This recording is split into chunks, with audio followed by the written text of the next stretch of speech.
Hey guys, gonna work on the loader this morning.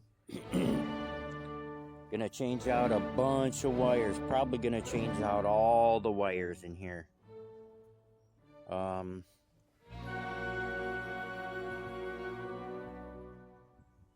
I said, I don't know what's going on with this.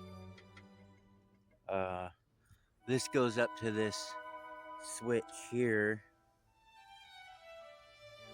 and then runs down here.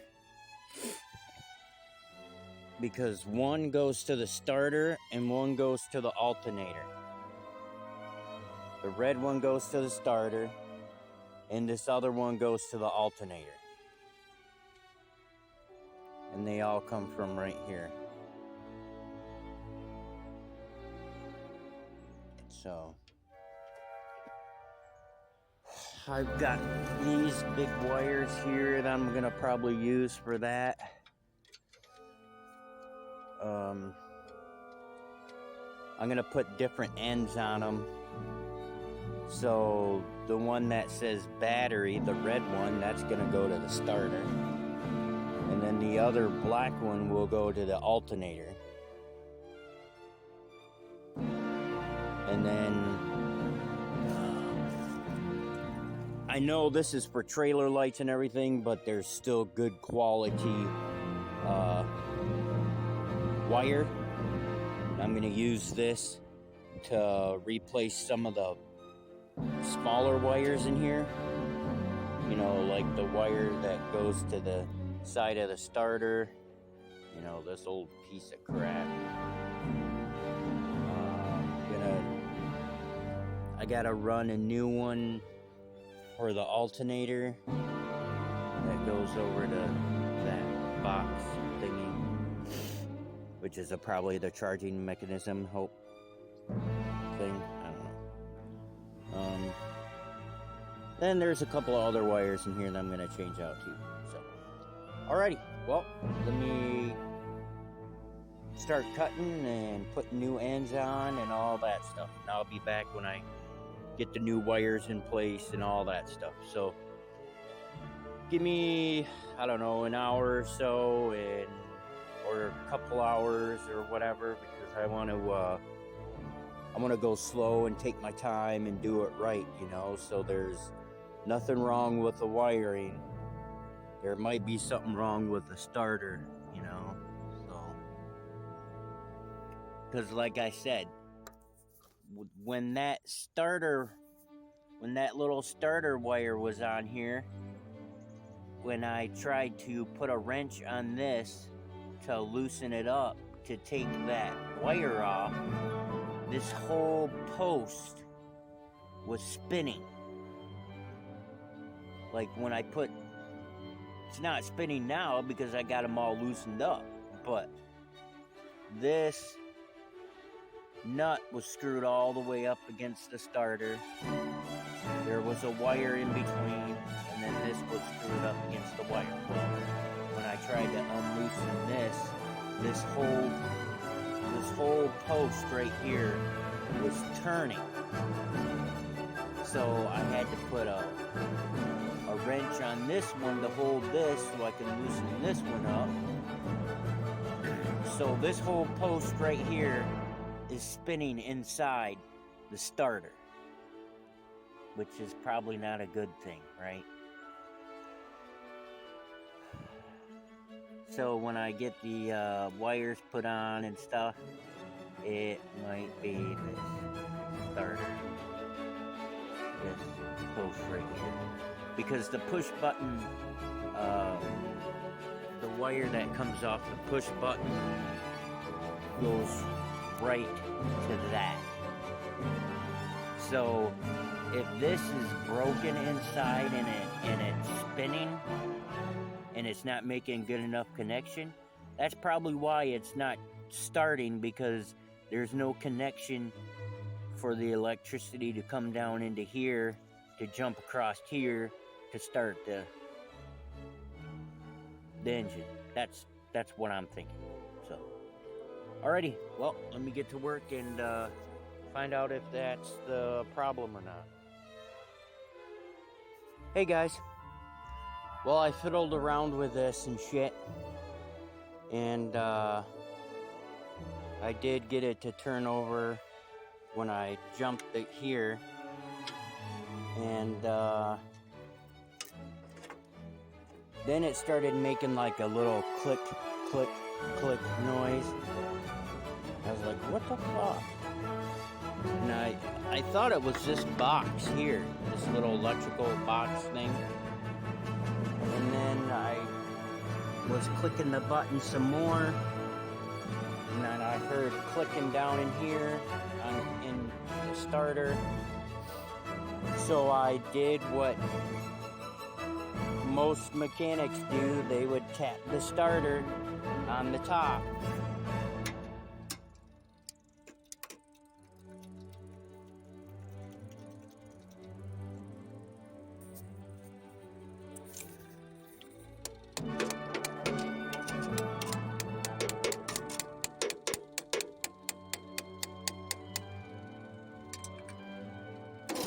And it starts. It moves. Sort of. And it stops.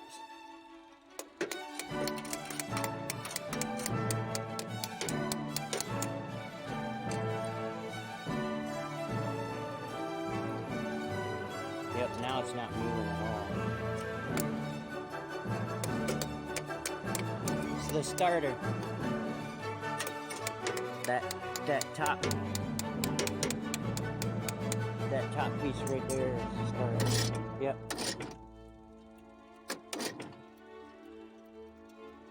Yep. It's the starter. That's bad.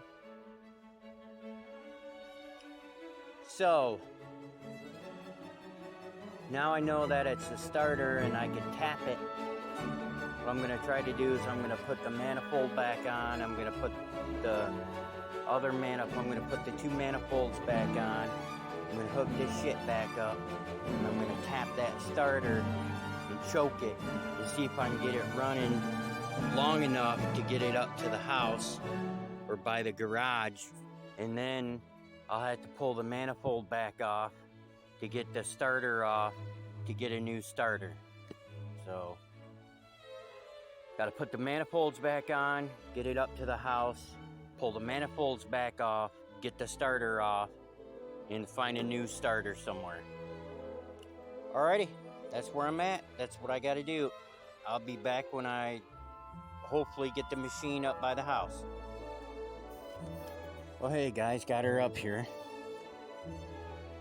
Didn't want to run right. The carburetor didn't want to run so good, so I had to manually move it.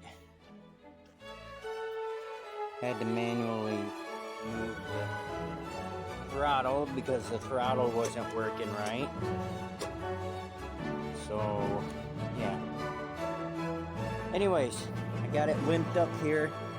Now I can start working on taking the carburetor back off. And what I think I'll do is I'll get I'll look into a carburetor rebuild kit for this, or find an aftermarket carburetor or something, I don't know. And then gotta take the battery off, gotta take the two manifolds off. I'm gonna take the carburetor off. The alternator is hitting the side of the metal here, so yeah. Alrighty, well, I got her up here. Now it's time to tear it down. Alrighty, you guys have a good one. I'll be back when I get the battery out of the way, the two manifolds out of the way, and the carburetor off. And I'll come back a little later this afternoon when I get this shit taken off and stuff. If it doesn't rain, because you can see the sky feels like it's gonna rain again. Hey guys, well, I got that stuff off out of the way. Got the old old starter out. Look at all that grease buildup in there that I'm gonna have to scrape off where the starter was before I put the new one on. Still haven't found one yet. This is an old machine. So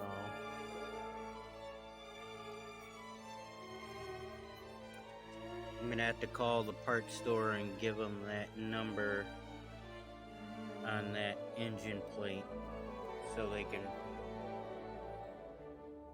find one or whatever. So here's the old one.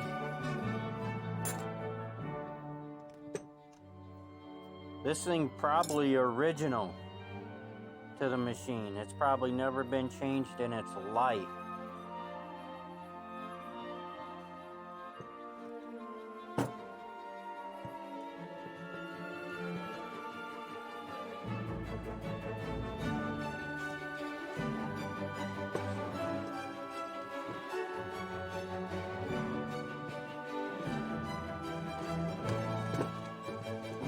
Here's the carburetor.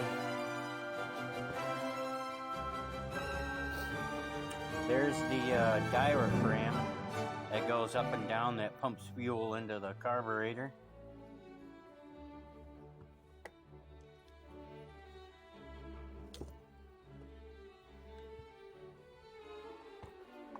There's a couple of numbers there.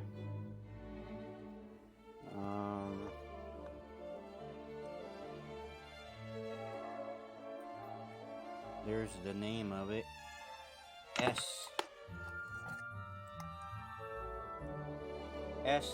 SOLEX. I'm not seeing any other name on here.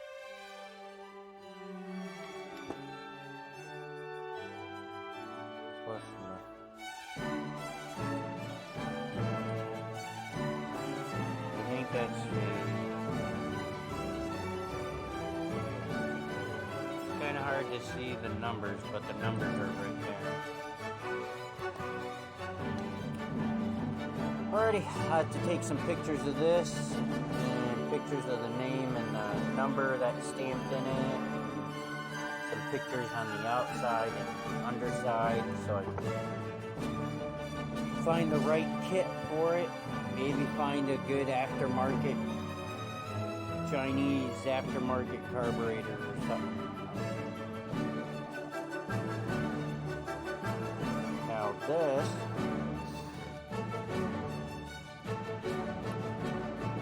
does look like it does come apart.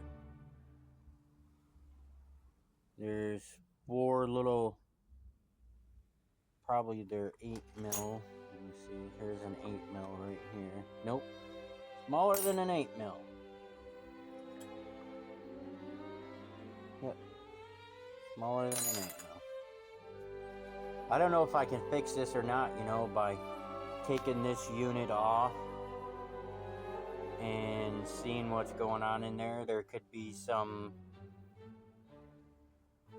could be dirty or super dirty in there where the electrodes aren't touching and connecting right, or something could be bent or broken or something. I might be able to fix it, I don't know.